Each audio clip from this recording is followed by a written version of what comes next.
एक आसान और सस्ता क्लीनर बनाना शेयर करूंगी जिससे आप अपने बैग, जूते, मार्बल, टाइल्स, चूल्हा, फर्नीचर और शीशा साफ कर सकती हैं। 100% वर्क करता है। लाइव प्रूफ आपके साथ शेयर करूंगी। एक हैंगर की मदद से आप कैसे किचन को साफ रख सकते हैं। प्लास्टिक की बोतल घर में हो तो फिर घर में मासी रखने की क्या ही जरूरत। और भी बहुत जरूरी टिप्स एंड ट्रिक्स अगर वीडियो एंड तक देखेंगे तो आपको बहुत कुछ सीखने को मिलेगा। बिस्तर में धागा डालने का आसान तरीका आपके साथ शेयर करूंगी। वीडियो पसंद आए तो लाइक कर दीजिएगा, चैनल को सब्सक्राइब कर दीजिएगा। बिस्मिल्लाहिर्रहमानिर्रहीम, अस्सलाम वालेकुम। Huma kitchen tips and tricks में खुश आमदीद। मेरी पहली टिप इस तरह हैंगर को लेकर है। हैंगर अगर घर में हो तो आप अपने किचन को बहुत इजीली क्लीन रख सकते हैं। तो इस तरह के जो हैंगर्स होते हैं वो हमारे घरों में आमतौर पर पड़े ही होते हैं। ये बहुत हल्के होते हैं तो ये बेकार ही होते हैं। आपने जिस तरह वीडियो में दिखा रही हूँ आपने इस तरह टर्न कर देना है। ये बहुत इजीली टर्न हो जाते हैं क्योंकि इनका जो मेटल होता है, आयरन, वो इतना मजबूत नहीं होता है। जिस शेप में आप ढालेंगे उसी में ढल जाएगा, एडजस्ट हो जाएगा। आपने इसी तरह इसके 4 कोने बना देने हैं। कोई भी पॉलीथीन लेकर आपने उसे इस तरह फिक्स कर देना है कि आपकी रेडीमेड एक डस्टबिन बनकर तैयार हो जाएगी। बहुत इजीली इसमें एडजस्ट हो जाता है पॉलीथीन। अब आप जहाँ कैबिनेट वगैरह होते हैं आपकी प्लेटफॉर्म के साथ ही आपने इसको इस तरह एडजस्ट कर देना है। ये बहुत एडजस्ट भी इजीली हो जाता है और आपके बहुत ज़्यादा काम आता है। जब भी हम किचन में इस तरह वेजिटेबल्स वगैरह कट करते हैं तो उसका कचरा बन जाता है। अगर आप प्लेटफॉर्म पे कट करते हैं तो एक्स्ट्रा से आपको मेहनत लगती है, आपको उठाना पड़ता है और बाजू का सुस्ती की वजह से वहीं पड़ा रहता है, जिससे आपके जो भी शेल्फ वगैरह होते हैं वो भी गंदे होते हैं और खाने के दौरान बहुत मैस बना हुआ नज़र आता है।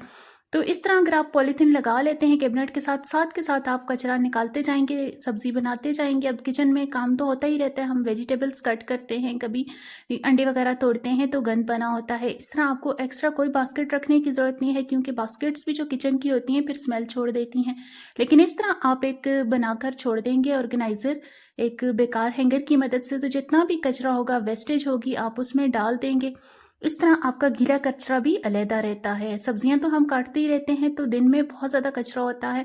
जब ये शॉपर फिल हो जाए तो निकालना बहुत आसान है। साइडों से आपने बस इस तरह खींचना है तो ये पूरा निकल जाएगा। आप पूरे के पूरे शॉपर को गिरा लगाकर इस तरह वेस्ट कर सकते हैं। उम्मीद है कि छोटी सी टिप आपको अच्छी लगी होगी। शैम्पू की खाली बॉटल अगर आपके पास है तो आप उसे किसी भी शेप में कट कर सकते हैं। मुझे ये शेप अच्छी लगी है, मैंने इस तरह कट कर दिया है। आप चाहें तो ऊपर कोई स्टिकर कर सकते हैं, इसे पेंट कर सकते हैं। जिस तरह मैंने ऊपर होल बना दिया आपने बना देना है, नीचे इस तरह आपने छोटे छोटे होल्स बना देने हैं गर्म कील की मदद से।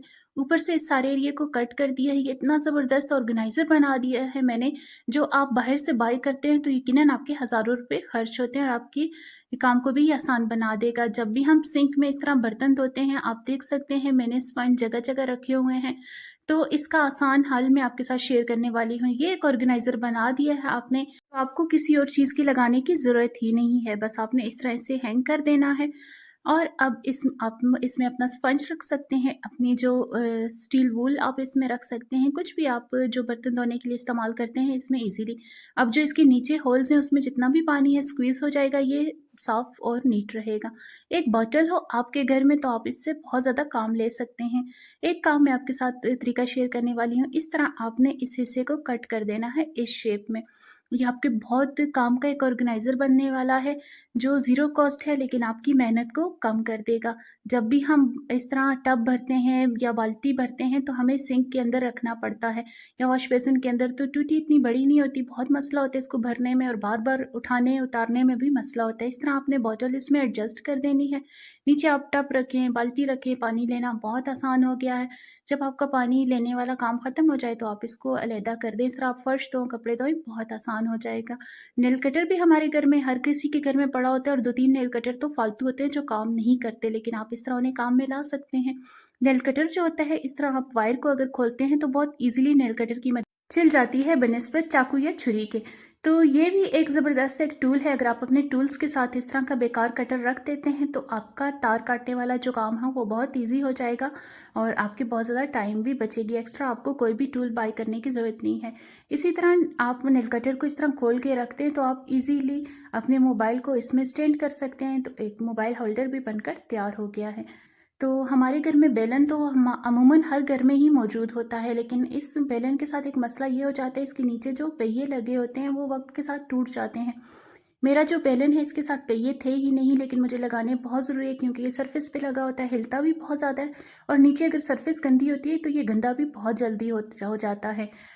घर में भी इसके साथ हम लगा सकते हैं इसको स्टैंड करने के लिए छोटे-छोटे पहिए। तो आप इस तरह बॉटल स्टील ढक्कन ले लें, उसको हॉट ग्लू की मदद से, किसी एल्फी की मदद से आप इसे स्टिक कर दें।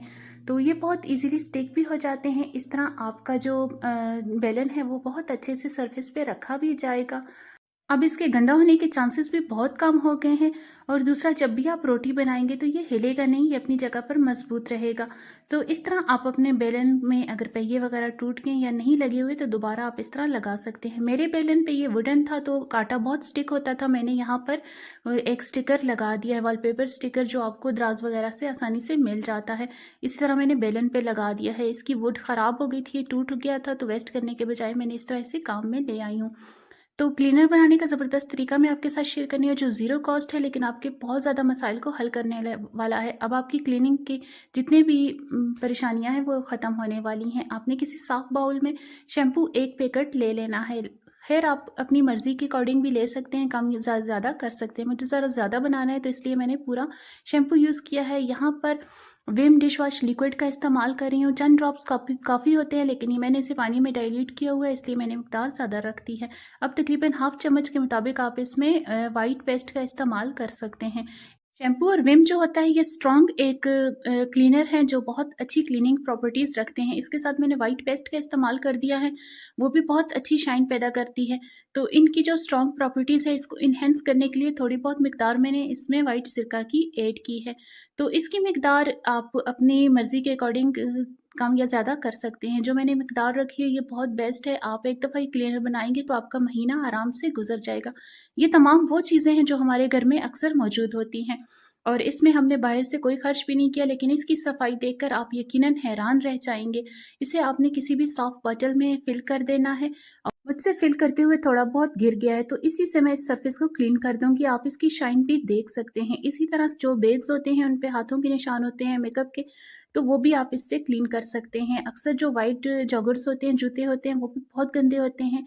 ये क्लीनर उनकी क्लीनिंग के लिए भी बहुत बेस्ट रहेगा। हमारी जो किचन कैबिनेट्स होती हैं उनको अगर क्लीन करना हो या आपका फर्नीचर जितना भी गंदा हो, हाथों के निशान हो, मैल के निशान हो, चिकनाई के निशान हो, बहुत अच्छे से इससे क्लीन हो जाते हैं। आपके फर्श हो, टाइल्स हो, मार्बल्स हो, जिनको भी आपने स्टेन्स लगा हो और क्लीन करना हो, आप चाहते हैं कि उसमें एक अच्छी सी शाइन आ जाए, तो ये बहुत बेस्ट क्लीनर है। आपने एक दफ़ा कपड़े पे लगाना है, इसको अच्छे से रब कर देना है, बहुत ईज़िली जितनी भी चिकनाई है सब निकल आएगी। ओवन की हालत भी आप देख सकते हैं, जस्ट एक दफ़ा आप अप्लाई करेंगे तो आप हैरान हो जाएँगे। ज्वेलरी जो होती है वो भी वक़्त के साथ इसमें ज़ंग लग जाता है, ब्लैक हो जाती है मॉइस्चर्स की वजह से। तो इस तरह हमारे घर में जो सिलिका जेल होती हैं, अक्सर टैबलेट्स के साथ आती हैं, जूतों या बैग्स के साथ, तो आप इस तरह अगर ज्वेलरी में रखते हैं तो जितना भी एक्स्ट्रा मॉइस्चर होता है वो अपने अंदर एब्ज़ॉर्ब कर देती है। ये खुश्क रहेगी ज्वेलरी और काफ़ी वक़्त तक आपके साथ रहेगी और ब्लैक नहीं होगी। तो आज की वीडियो आपको कैसी लगी? अच्छी लगी तो वीडियो को लाइक कर दीजिएगा, चैनल को ज़रूर सब्सक्राइब कर दीजिएगा। आपको कौन-सी टिप अच्छी लगी है कमेंट्स में ज़रूर बताइएगा। अच्छी-अच्छी वीडियोज़ देखने के लिए मेरे चैनल पे मेरे साथ रहिएगा। मिलते हैं अगली किसी वीडियो में, तब तक के लिए अल्लाह हाफ़िज़।